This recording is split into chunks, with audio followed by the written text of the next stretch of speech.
This is the Seven Figure Standard Podcast, hosted by Arash Vossoughi and Mikey Stiller, with mindset and strategies to help you break through and create personal freedom. Hello, everyone, and welcome back to the Seven Figure Standard Podcast. I'm Mikey Stiller, and I'm so thrilled to be back with you for another episode, and I'm really excited about the topic today. We're actually going to get into the topic that we start our Quantum Leap coaching program with, which is philosophy. And this is a big idea, and so I'm really excited because I don't think anyone explains it better than Arash does. So Arash, give us a basis. What is your life philosophy? Does everybody have a life philosophy, or is this something that you have to establish? And how do you know what your life philosophy is? Well, first of all, when I think of philosophy, I think it's such a major determining factor of where your life goes. It points you in the direction of where you're headed. Everyone has a philosophy. Most people have no idea what it is. It's not defined. Yet they make decisions in a certain way, philosophy. They attack certain goals, philosophy, or not attack them. They're letting the outside control them the same way they always do, philosophy. And I could take you back 2006, 2007. Boy, was my philosophy wrong. It was based out of blame. I lost my corporate job. And for a moment, and it really was a moment, I had this huge wake-up call. I remember leaving there because the owner of the company told me, I give you my word, I'm not selling the company. Well, the next day they sold it. And I remember I was so upset. And then I was walking out and I said, why are you upset at them? You're the problem. And at that moment, it was like this epiphany that I woke up. And it might sound like over dramatized right now, but it literally was. I remember walking to my car. I was in such a bad financial situation. I was getting married 3 weeks later, but my philosophy was blame. And I remember I said, I'm never going to be in the corporate world again. I remember changing my philosophy right away. And that was when my life started going in a different direction. See, when we look at philosophy, your philosophy is what builds your disciplines. Your philosophy is what builds your standards, and your philosophy is what builds your life. See, let's look at this for example. Your philosophy will determine whether you're going to decide to build your standard and go for the disciplines, go for the big goals, go for creating the life you really want, and it eventually builds our life. And it was building my life when I was losing. That was a philosophy. There's people right now who are listening to this and who could be winning or losing in the biggest way. And if you go under the hood, it goes right to their philosophy. There's people who have philosophies towards a relationship. They literally have the same relationship in a different form over and over again. Mm-hmm. They choose different partnerships in business over and over again. Well, they've got to refine their philosophy and really look deeper under the hood, because your philosophy automatically changes the way you think. And your philosophy is going to determine your standard. It starts with philosophy, then it builds into standard. Then standard creates our story creates our identity creates our results. But you can't start at standard, it starts at philosophy. And philosophy changes the way you think right away. So one of the things that I really admire about your teaching is that you have such a good way of simplifying everything so that anybody can understand it. And if you had to simplify philosophy down to just a few words, is it basically your underlying beliefs system? Yeah, it's your underlying beliefs that creates your thinking. That's your philosophy. Let me give you an example. Somebody who really believes that everything they touch turns into gold. That's a philosophy.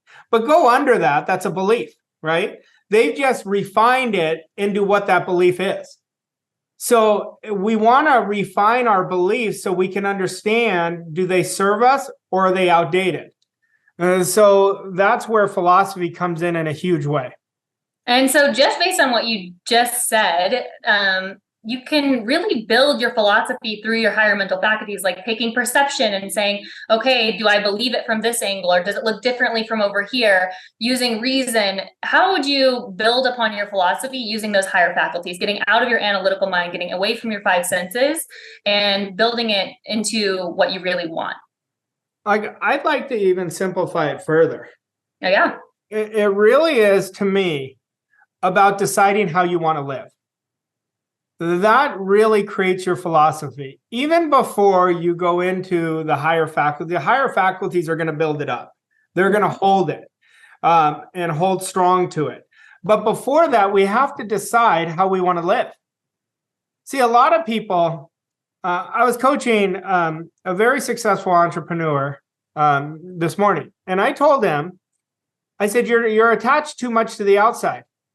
You're not making your business part of your life. Your business is your life. And I said, you want to be open to shifting that philosophy, because if you continue doing it this way, your relationships are going to suffer.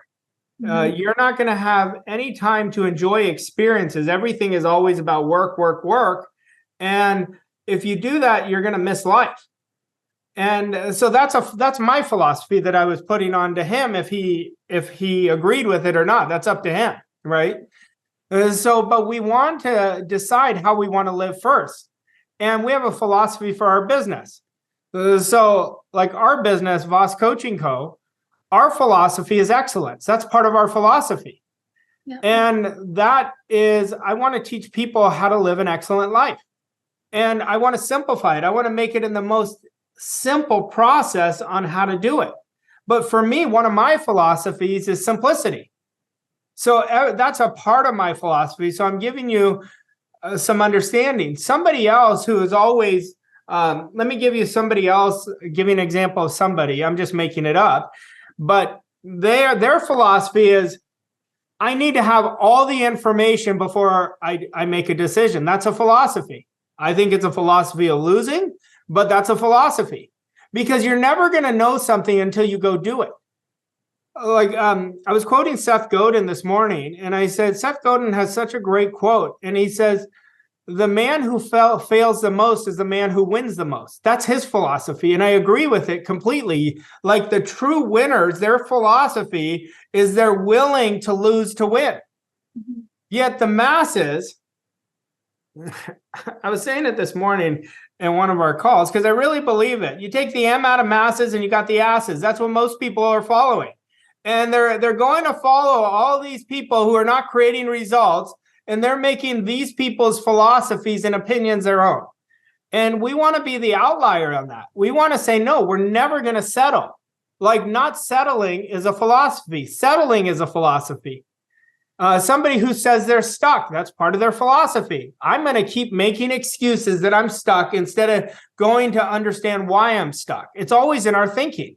Nothing happens until we think in a certain way, which we did an episode on that a few weeks ago. You know, it was a good thing I wasn't taking a drink of water when you said that on our call earlier, because I would have spit it out. I was not expecting you to say that. And my face was like completely caught off guard. So funny.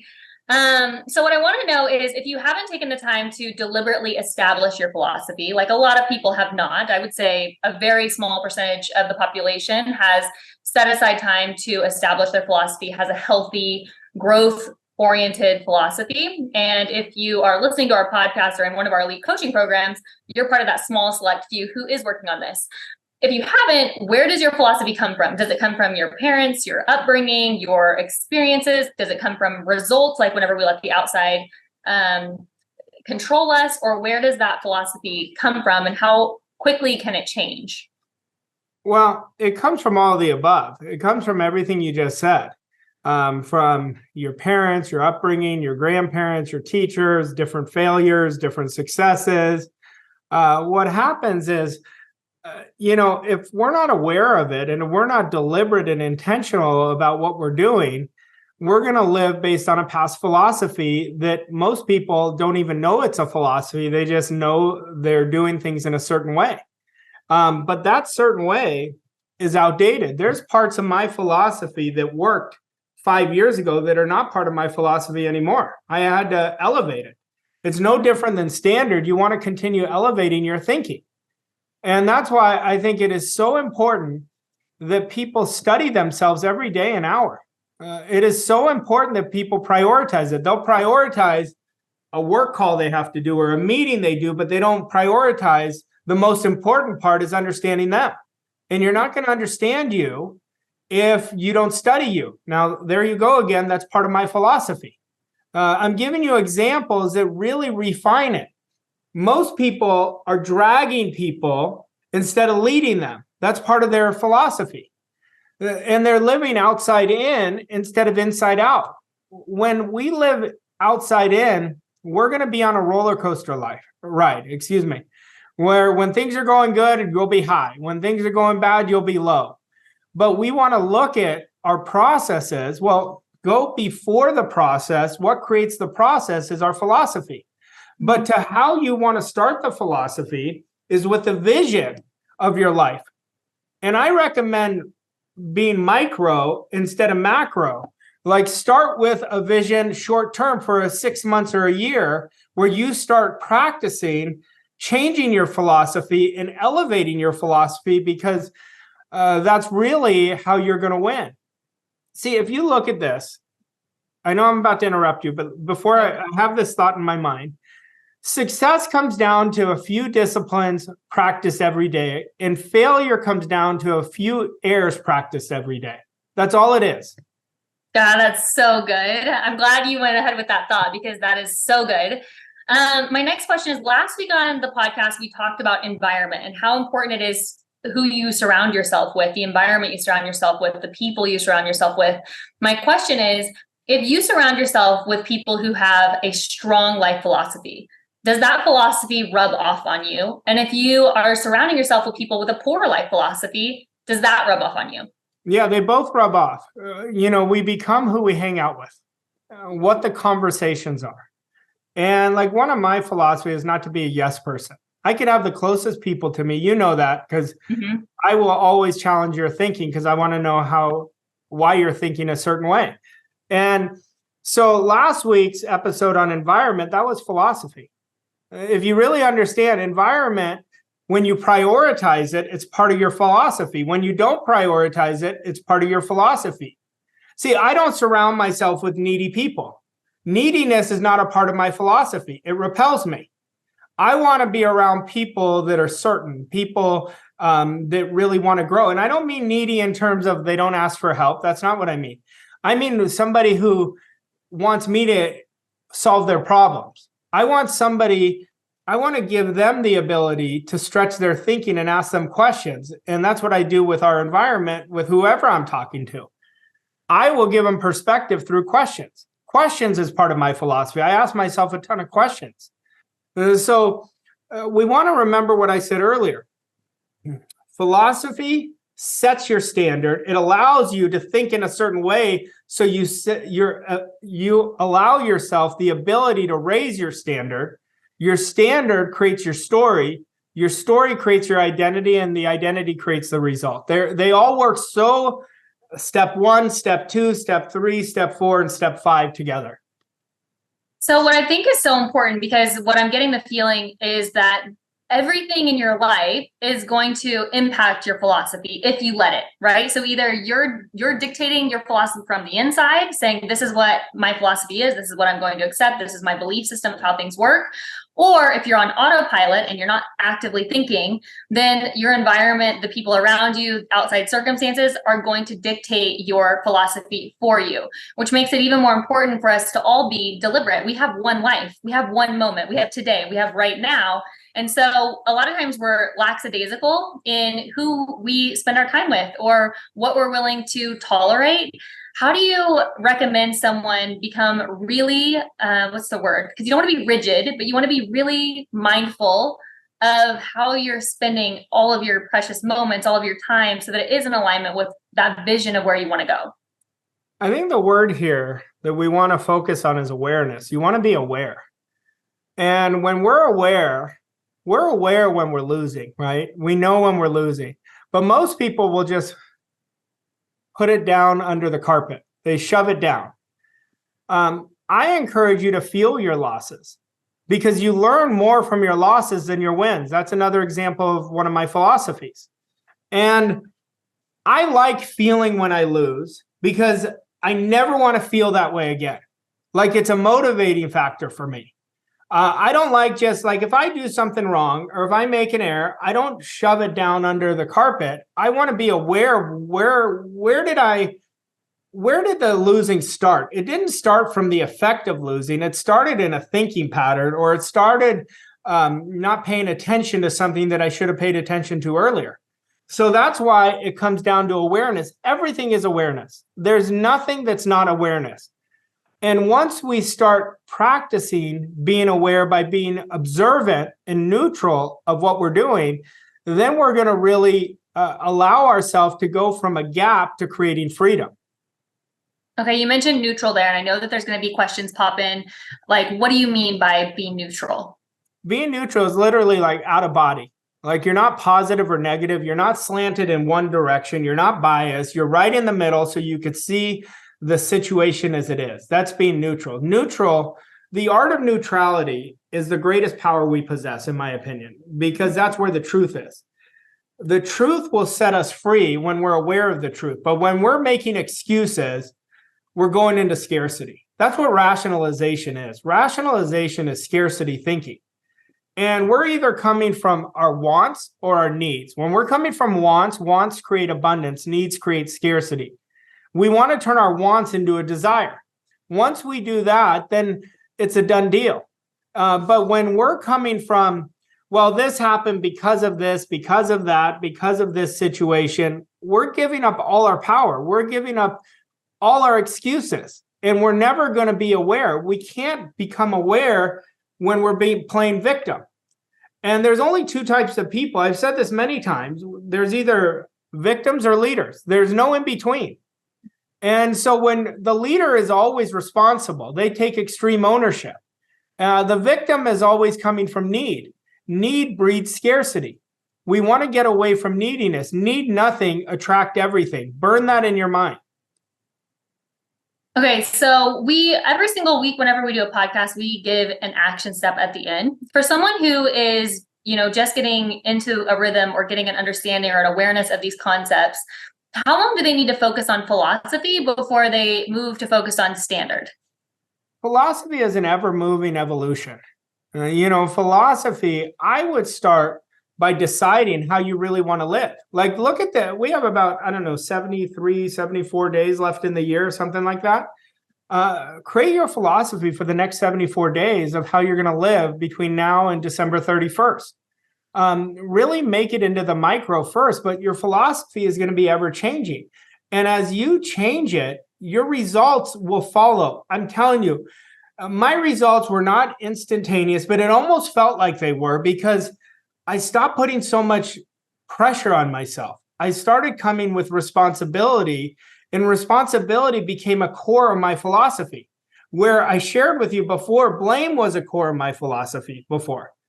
That was the greatest place, I think this is a good point for you to give an example of what your philosophy is. You said we have 73, 74 days left in the year, and I think that's about right, probably 73.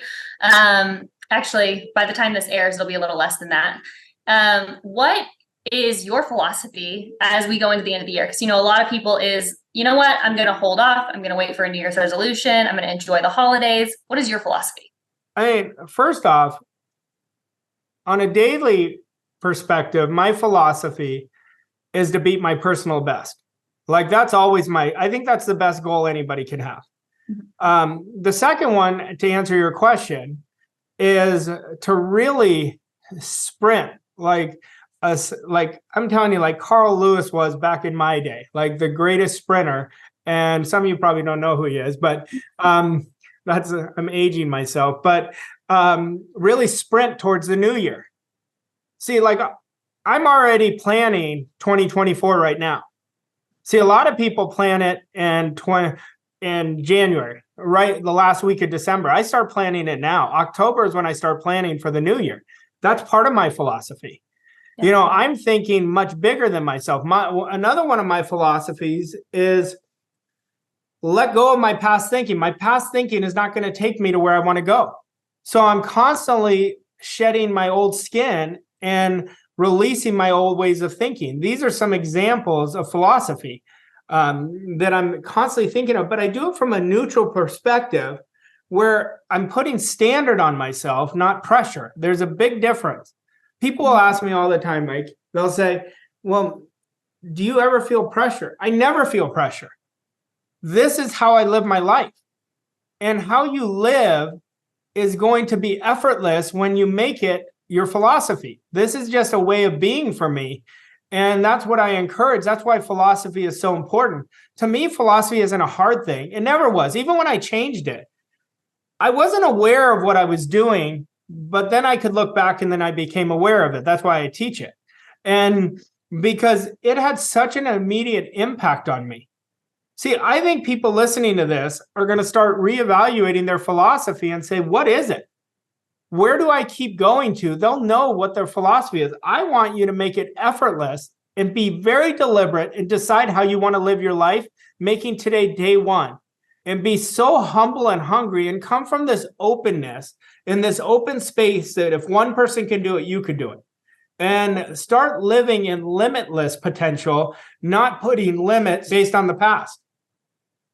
Arash, you just talked about how you never feel pressure. And I think part of that is your awareness. You don't let the outside control you. You've got extreme control over your emotions, but also you set yourself up to win. Like you've structured your philosophy and your standard so that you don't feel pressure by, for example, starting to plan your new year now, not waiting until January 1st or the last week of December. So can you talk about how part of it is your mindset, but also part of it is strategy and preparation? Yeah, I mean, it's just awareness. Like I said, it comes down to awareness. See, when you're tense, you're always working from the outside in. That's where pressure comes from. You're letting something on the outside take over your thinking. And the mind, your mind and your faculties stop working for you. They start working against you. When you're relaxed, there's nothing to feel. There's no pressure. You're relaxed. You're calm. Things could be going a million miles an hour, but it's like you're in slow motion. You know, if anybody's been in that flow state, that's what it is. The reason I pride myself on not letting the outside control me is it's from the past. So there's nothing I could do about it. And so I always say, just pivot and look forward. Because what happened is false thinking over the last several weeks or months. And so once I started developing this awareness and understanding, it changed the game for me. You know, that's why I don't spend any time holding resentments. Like I forgive very fast, very quickly. Like I forgive very quickly. If I have a resentment, I work through it pretty quickly, you know, because I know it's just depleting my energy. And these are examples I'm giving you of part of my philosophy that has really took me from losing in a big way to winning in a big way. I love that. All right, let's get into the action step for this week. You know, I think the best action step I can give you is write out a vision between now and the rest of the year and be deliberate of where you want to go and then build and mold your philosophy around that. And honor your philosophy. So hold that thinking, even when it's easy to go back to the old thinking. Even when it's easy, you start reacting, be aware of that reaction. But define your vision in the next 70 or so days, whenever you guys listen to this, maybe 68 days, and define it and be deliberate of how you want to live and match every thinking towards that. If it's not that, you don't make it part of your philosophy. And I'm going to tell you this. It's going to be easy to go back to your old way. And then you'll know when you're going back to the old way when you're saying, things are good, I should be grateful. It has nothing to do with that. You should always be grateful. Practice gratitude deliberately. But I don't want you to settle. Build a kick-ass philosophy and watch how everything starts unfolding in your favor. I love it. All right, Arash, this has been one of my favorite episodes that we've ever done. I hope that you guys all enjoyed this. If you did, leave us a rating and a review. Share this with your friends and family. It just helps us get our show out to more people, and we would really appreciate it. It helps us live our purpose and our vision of helping people understand this information and live a life of excellence. So, Arash, thank you so much, and we'll see you next week for another episode on the Seven Figure Standard podcast. Thank you for listening to this episode of Seven Figure Standard. We hope you found the insights and strategies helpful on your journey to success. If you enjoyed this episode, please leave us a rating and review on your favorite podcast platform to help us reach more people like you. To learn more about Arash and Mikey and how Voss Coach & Co. can help you achieve your goals and reach new levels of success, visit vosscoachandco.com. Thank you again for listening, and we'll see you on the next episode of 7 Figure Standard.